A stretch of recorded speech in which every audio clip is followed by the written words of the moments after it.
What is absolutely true is that I consider lengthening control to be one of the most important points.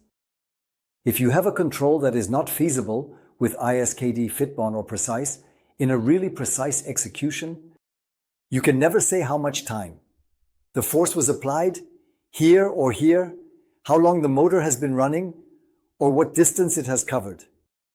For this reason, do the people who get these nails, for example, have to stay close to their surgeon, who checks them weekly, who sometimes takes weekly x-rays to see whether he has lengthened them by 1 millimeter, whether he has lengthened them by 0.5, whether he has lengthened them by 1.3, which ultimately would make a huge difference to the healing mechanism.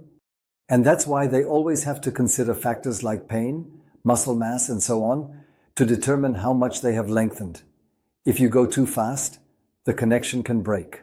You produce a pseudoarthrosis, as you've already mentioned, and you create the non-union that the Americans talk about a lot. So in the Anglo-Saxon world, it's referred to as non-union. You need to know exactly how. With this group of nails, the same goes for the albizia. With ISKD, they could never say he was running as he pleased. Was he too loose? Did he run too fast? Was he too tight? Did he not run at all? So that doesn't work. But here it applies that the control concerns all three of these.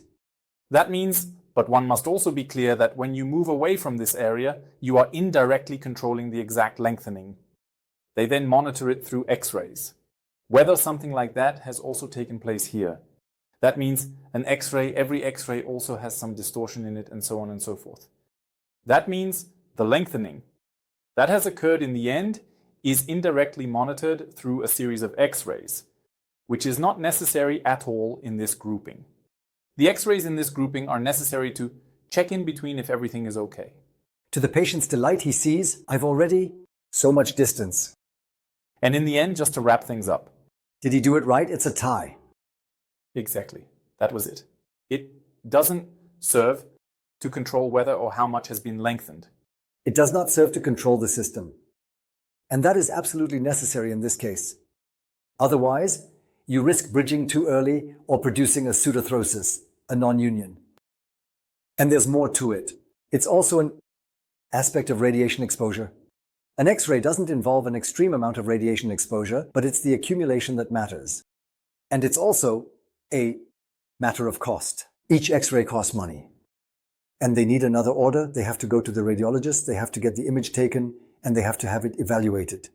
That's not necessary here. And for that reason, people can't go home, can't go to work. You can neither fully load it, nor can you simply monitor your lengthening.